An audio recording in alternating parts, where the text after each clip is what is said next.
Hello friends, welcome to let me inform. आज की इस वीडियो में हम आपको एक बहुत ही इम्पॉर्टेंट नोटिफिकेशन के बारे में बताने जा रहे हैं और ये नोटिफिकेशन है एसएससी सीजीएल का। जी हाँ, एसएससी सीजीएल नोटिफिकेशन आ चुका है। आप लोग इसके लिए अप्लाई कर सकते हैं। आइए इस नोटिफिकेशन को थोड़ा सा डिटेल में समझते हैं। सबसे पहले हम शुरुआत करते हैं इम्पॉर्टेंट डेट से। सबसे पहले इम्पॉर्टेंट डेट, एप्लीकेशन बिगिन, मतलब कि इस दिन से आप अपना फॉर्म फिल करना, अपनी एप्लीकेशन को स्टार्ट कर सकते हैं। ये डेट है 23 दिसंबर 2021। इसके बाद last date to apply online apply करने की लास्ट डेट जो है वो 23 जनवरी 2022 है। पूरा एक महीना है आपके पास फॉर्म फिल करने के लिए। ध्यान रखिएगा, 23 जनवरी यानी 23 जनवरी 2022 को आप केवल रात के 11:30 बजे तक अपनी एप्लीकेशन आपको फाइनलाइज कर देनी है, बिल्कुल आपको ख़त्म कर देनी है। उसके बाद आप अप्लाई नहीं कर पाएंगे। ऑनलाइन फ़ी पे करने की जो लास्ट डेट है वो है 25 जनवरी 2022। और अगर आप अपनी फ़ीस को ऑफलाइन ई चालान मोड में पे करना चाहते हैं तो उसके लिए जो लास्ट डेट है वो 27 जनवरी 2022 है।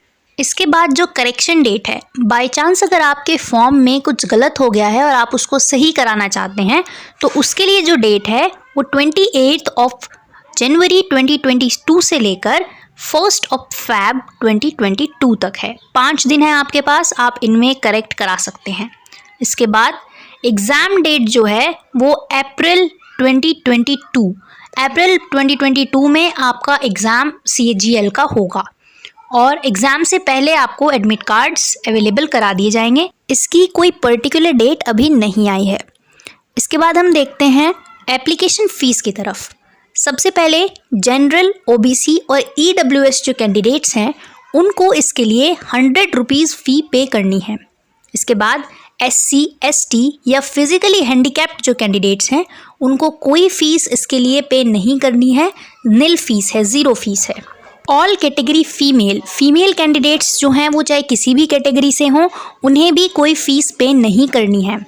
आप अपनी फ़ीस को debit card, credit card, net banking या फिर आप अपनी फ़ीस को ऑफलाइन ई चालान मोड में भी पे कर सकते हैं किसी भी स्टेट बैंक ऑफ इंडिया की ब्रांच में। आइए अब देखते हैं एसएससी सीजीएल की एज लिमिट को। एज लिमिट जो है आपकी वो 1 जनवरी 2022 से काउंट की जाएगी और इसके लिए आपकी जो मिनिमम एज है वो 18 ईयर्स है और मैक्सिमम एज 27 से 32 ईयर्स तक हो सकती है पोस्ट वाइज। मतलब किसी पोस्ट के लिए मैक्सिमम एज 27 भी हो सकती है, किसी के लिए 32 भी हो सकती है, किसी के लिए उसके बीच में 30 या 28 ऐसा भी हो सकता है। एज रिलैक्सेशन जो है वो कुछ कैंडिडेट्स को एज रिलैक्सेशन भी दिया गया है, जैसे कि एसएससी सीजीएल 2021 के जो रूल्स हैं, जो इनकी ऑफिशियल वेबसाइट पर जाकर आप चेक कर सकते हैं कि उसमें किसको और कितना एज रिलैक्सेशन दिया गया है। अब हम देखते हैं डिपार्टमेंट वाइज और पोस्ट वाइज एलिजिबिलिटी क्राइटेरिया क्या है। देखिए, इसके अंदर टोटल कितनी वैकेंसीज़ हैं ये अभी अनाउंस नहीं किया गया है। तो हम देखते हैं डिपार्टमेंट वाइज। सबसे पहले Indian audit and accounts department under C and AG. इसमें जो पोस्ट है असिस्टेंट ऑडिट ऑफिसर और असिस्टेंट अकाउंट्स ऑफिसर, दोनों के लिए ही आपके पास किसी भी स्ट्रीम में बैचलर्स डिग्री हो और एज लिमिट जो है वो 18 से 30 ईयर्स है इसके लिए। इसके बाद सेकंड जो डिपार्टमेंट है सेंट्रल सेक्रेटरीट सर्विस, इसमें पोस्ट है असिस्टेंट सेक्शन ऑफिसर। इसके लिए भी आपके पास किसी भी स्ट्रीम में बैचलर्स डिग्री हो और इसकी एज लिमिट 20 से 30 ईयर्स रखी गई है। इसमें जो मिनिमम एज है वो 20 ईयर्स है। नेक्स्ट डिपार्टमेंट जो हम देखेंगे वो है आईबी यानी इंटेलिजेंस ब्यूरो। इंटेलिजेंस ब्यूरो में असिस्टेंट सेक्शन ऑफिसर की पोस्ट के लिए भी जो एलिजिबिलिटी है वो बैचलर्स डिग्री किसी भी स्ट्रीम में आपके पास हो और एज लिमिट इसकी 18 to 30 ईयर्स है। इसके बाद मिनिस्ट्री ऑफ रेलवे में असिस्टेंट सेक्शन ऑफिसर, इसमें भी जो बैचलर्स डिग्री चाहिए, किसी भी स्ट्रीम में बैचलर्स डिग्री आपके पास होनी चाहिए और इसके लिए जो एज लिमिट है वो 20 to 30 ईयर्स है। इसके बाद मिनिस्ट्री ऑफ एक्सटर्नल अफेयर्स, वहाँ पर भी पोस्ट जो है वो असिस्टेंट सेक्शन ऑफिसर, इसके लिए भी आपको बैचलर्स डिग्री चाहिए किसी भी स्ट्रीम में और एज लिमिट जो इसके लिए रखी गई है वो 20 से 30 ईयर्स के बीच में रखी गई है। इसके बाद AFHQ में असिस्टेंट सेक्शन ऑफिसर की ही पोस्ट है। एजुकेशनल क्वालिफिकेशन सेम है, bachelors degree in any stream. इसके अलावा एज लिमिट जो इसमें है वो 20 to 30 ईयर्स है। इसके बाद ministry of electronics and information technology, इसमें भी post assistant section officer. Eligibility bachelors degree किसी भी स्ट्रीम में। एज लिमिट जो है इसके लिए वो 18 to 30 ईयर्स रखी गई है। इसके अलावा अदर मिनिस्ट्रीज़ या डिपार्टमेंट्स या ऑर्गेनाइजेशंस में अगर आप असिस्टेंट की पोस्ट के लिए अप्लाई करते हैं तो भी आपको बैचलर्स डिग्री चाहिए किसी भी स्ट्रीम में, और इसके लिए आपकी जो एज लिमिट है वो 20 से 30 ईयर्स है। असिस्टेंट सेक्शन ऑफिसर के लिए अगर आप अप्लाई करते हैं तो उसके लिए भी आपको बैचलर्स डिग्री चाहिए किसी भी स्ट्रीम में, और इसके लिए एज लिमिट 18 to 30 ईयर्स है। इसके बाद CBDT में अगर आप इंस्पेक्टर ऑफ इनकम टैक्स या फिर inspector CGST and central excise या फिर इंस्पेक्टर प्रिवेंटिव ऑफिसर या फिर इंस्पेक्टर एग्जामिनर किसी भी पोस्ट के लिए अगर आप अप्लाई करते हैं तो आपको बैचलर्स डिग्री चाहिए किसी भी स्ट्रीम में, और एज लिमिट जो है वो 18 to 30 ईयर्स है। और अगर आप directorate of enforcement department of revenue में असिस्टेंट एनफोर्समेंट ऑफिसर के लिए अप्लाई करते हैं तब भी आपके लिए बैचलर्स डिग्री चाहिए आपको किसी भी स्ट्रीम में, और एज लिमिट जो है वो 18 to 30 ईयर्स है। अगर आप सेंट्रल ब्यूरो ऑफ इन्वेस्टिगेशन यानी CBI में सब इंस्पेक्टर के लिए अप्लाई करना चाहते हैं तब भी आपके पास बैचलर्स डिग्री होनी चाहिए किसी भी स्ट्रीम में, और इसके लिए एज लिमिट 20 to 30 ईयर्स है। इसके बाद department of post, central bureau of narcotics या फिर इंडियन कोस्ट गार्ड, तीनों के लिए ही अगर आप इंस्पेक्टर, असिस्टेंट या सुपरिटेंडेंट के लिए अप्लाई करना चाहते हैं तब भी आपके पास बैचलर्स डिग्री होनी चाहिए किसी भी स्ट्रीम में, और आपकी एज लिमिट जो है वो 18 से 30 ईयर्स है। इसके बाद national company law appellate tribunal यानी NCLAT, इसमें अगर आप असिस्टेंट के लिए अप्लाई करना चाहते हैं तो भी आपकी जो एज लिमिट है वो 18 से 30 ईयर्स ही है, और इसमें भी आपको बैचलर्स डिग्री चाहिए किसी भी स्ट्रीम में। इसके बाद नेशनल ह्यूमन राइट्स कमीशन यानी NHRC में अगर आप रिसर्च असिस्टेंट बनना चाहते हैं, उसके लिए अप्लाई करना चाहते हैं तो भी आपके पास बैचलर्स डिग्री होनी चाहिए किसी भी स्ट्रीम में, और उसके लिए भी age limit 18 to 30 years he है।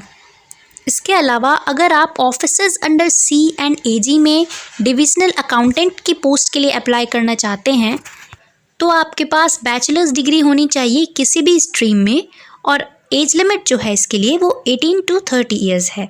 नेशनल इन्वेस्टिगेशन एजेंसी में अगर आप सब इंस्पेक्टर के लिए अप्लाई करना चाहते हैं तो भी आपके पास बैचलर्स डिग्री होनी चाहिए किसी भी स्ट्रीम में, और एज लिमिट 18 to 30 ईयर्स।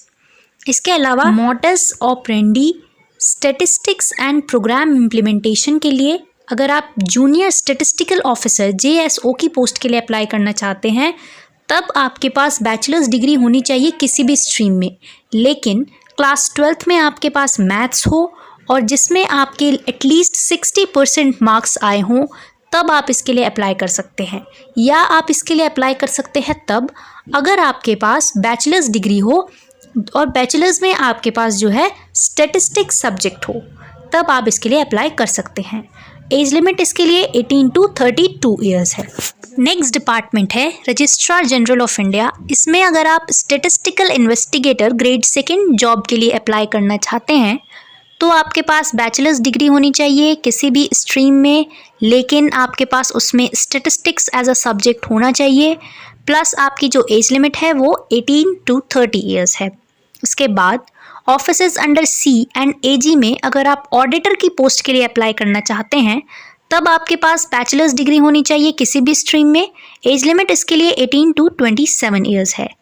इसके अलावा अदर मिनिस्ट्री या डिपार्टमेंट में या फिर ऑफिसेज अंडर CGDA में भी अगर आप ऑडिटर की पोस्ट के लिए अप्लाई करना चाहते हैं तो आपके पास बैचलर्स डिग्री होनी चाहिए किसी भी स्ट्रीम में, और एज लिमिट 18 to 27 ईयर्स है। इसके अलावा offices under C and AG में अगर आप अकाउंटेंट की पोस्ट के लिए अप्लाई करना चाहते हैं तो उसकी एज लिमिट 18 to 27 ईयर्स है। एजुकेशनल क्वालिफिकेशन सेम है। दूसरी मिनिस्ट्री या डिपार्टमेंट्स में अगर आप अकाउंटेंट या फिर जूनियर अकाउंटेंट की पोस्ट के लिए अप्लाई करना चाहते हैं तो भी आपके पास बैचलर्स डिग्री होनी चाहिए किसी भी स्ट्रीम में, और एज लिमिट 18 टू 27 ईयर्स है। अगर आप ministry of electronics and information technology में सीनियर सेक्रेटरीट असिस्टेंट या फिर अपर डिवीज़न क्लर्क की पोस्ट के लिए अप्लाई करना चाहते हैं तो भी आपके पास बैचलर्स डिग्री होनी चाहिए किसी भी स्ट्रीम में। एज लिमिट 18 टू 27 ईयर्स है। सेंट्रल गवर्नमेंट ऑफिसेस या ministries other than CS cadres में अगर आप सीनियर सेक्रेटरीट असिस्टेंट या अपर डिवीज़न क्लर्क की पोस्ट के लिए अप्लाई करना चाहते हैं तो भी आपके पास बैचलर्स डिग्री हो किसी भी स्ट्रीम में और आपकी जो एज लिमिट है वो 18 टू 27 ईयर्स है। CBDT में टैक्स असिस्टेंट होने के लिए और CBIC में टैक्स असिस्टेंट की पोस्ट के लिए भी आपके पास बैचलर्स डिग्री होनी चाहिए किसी भी स्ट्रीम में। एज लिमिट 18 टू 27 ईयर्स है। अगर आप सेंट्रल ब्यूरो ऑफ नारकोटिक्स में सब इंस्पेक्टर की पोस्ट के लिए अप्लाई करना चाहते हैं तब भी आपके पास बैचलर्स डिग्री होनी चाहिए किसी भी स्ट्रीम में और उसके लिए भी आपकी जो एज लिमिट है वो 18 टू 27 ईयर्स है। तो ये थी SSC CGL नोटिफिकेशन को लेकर कुछ इंपॉर्टेंट इन्फॉर्मेशंस। उम्मीद है आपके लिए ये वीडियो हेल्पफुल प्रूव हुई होगी। Thank you.